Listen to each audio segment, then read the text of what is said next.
Hey guys, I'm back with another video slash rant on a book I recently read that I got a lot out of. It's called Someday Is Today by Matthew Dix.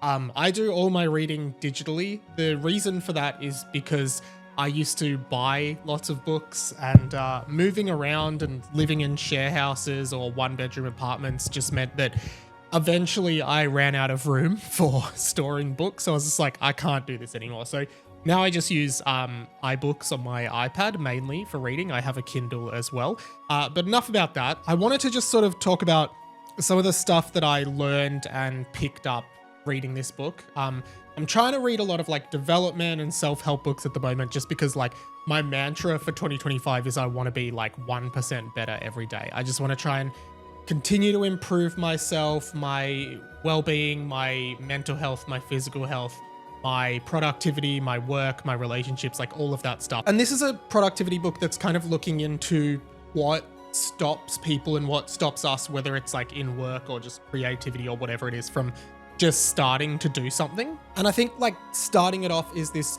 quote from the book that people who wait for the ideal circumstance in order to create usually die before their dreams are realized. And I think this spoke to me just so much, because I feel like for a lot of my life and my early career, and even as a teenager who was creative at school, there was always excuses that I would make for why I couldn't start a project or why I couldn't put something out, whether it was anxiety or self-doubt or just like, oh, I don't have time, or at the moment I'm way too busy, I don't have time for that. And basically what I'm realizing through a lot of this reading is that if you spend your whole life saying I don't have time and I'm too busy, then yeah, you will die before you get to do the things that you want to do. And I think sometimes it's hard to like really prioritize things, especially in our society at the moment where like there's a cost of living crisis, things are really expensive, we really feel like we need a lot of money, and we probably do. So then a lot of our time is taken up on work, which is fine. But I think what this book really honed into was this idea that, yeah, if there's something that you want to do, you need to choose to make time for it, because time doesn't just magically open up for you if you need it. Like, we are the only people who can control our time. So if we continue to use time as an excuse not to do the things we want to do, whether they are work-related, creative-related, or whatever they might be, if we continue to make excuses, we never get them done. Which kind of leads into like the second key learning I got out of this book, which is like accepting that, particularly in creativity, but anything, is that not everything you put out there into the world will be good. In fact, some of it will probably be bad, but it is better to start and do something and put stuff out there consistently than to not start at all. I really loved this quote. It's, we must be willing to fail again and again and again in order to find our way to goodness and sometimes greatness. I have been a massive perfectionist in the past, where like I want everything to be like at 100% quality or more if possible before I put it out into the world. And when you actually break that down, all of that, at least for me, is to do with anxiety and a fear of being judged by other people. Like, I don't want to put something out there and someone goes, oh, that's not good, that's not great. But I think what this book tries to like drill through to you is that failure is like a necessity to reach goodness or greatness. And striving for perfect every time is an unreasonable expectation for yourself. This idea of progress instead of perfection, like put your work out there, make it imperfect, but just you putting it out there puts you so much further ahead of anyone else who is just not doing it, you know? And it brings me to this third quote that I really loved in this book, which is that almost no one is doing anything perfectly.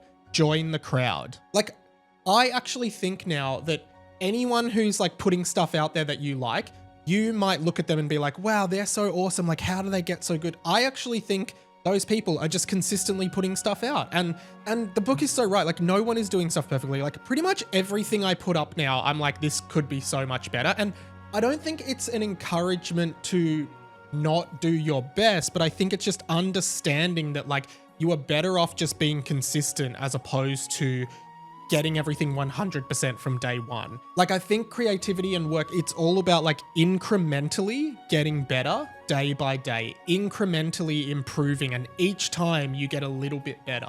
That's what I think it is. And sometimes you will fail. Another quote I heard recently, not related to this book, but I want to talk about it at some point, is that sometimes it's worth reminding yourself of this. I am human, therefore I will fail. Like, failure is part of the human existence. Failure is part of being human. So trying to run from failure will only lead to stagnation, I think.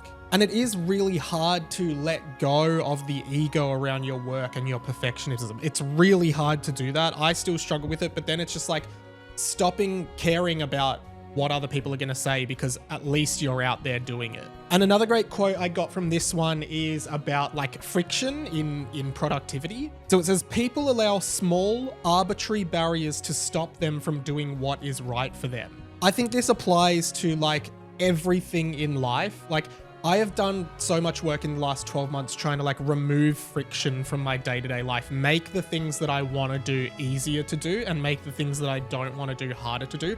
I think you will always find an excuse for everything if you need it. Like, procrastination is rife. Like, find these barriers of friction to getting the stuff done that you want to do and eliminate them. Spend the time eliminating them now, because they're going to keep creating friction for you, and that friction will just get bigger and bigger. And finally, this idea of like recognizing the value of small quantities of time, but also just recognizing how you manage your own time. Honestly, for a while I was in this slump of just not being able to manage time, losing track, just being really poor with like getting stuff done on time. There are some really great quotes here that I like. This one here, which says, remember, when you say you don't have enough time, you're actually saying that there are other things more important to you.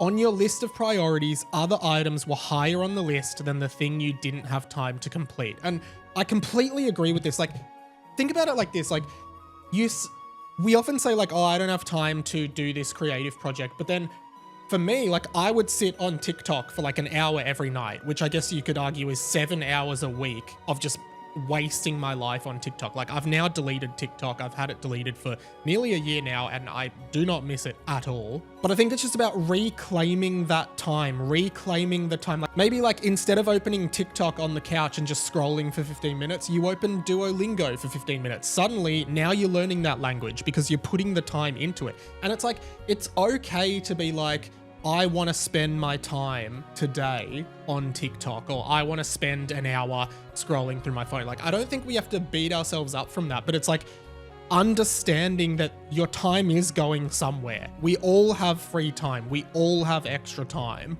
And it's about finding those pockets, finding where they're like leaking, and then filling that leak and finding new things to do with that time. I think that kind of leaves it there. I've been reading a lot of books, and I'd love to do some more kind of productivity videos talking about what I've been learning and how I'm applying it to my own life. But I'd love to know what people think in the comments as well. So please let me know. And yeah, we'll speak soon.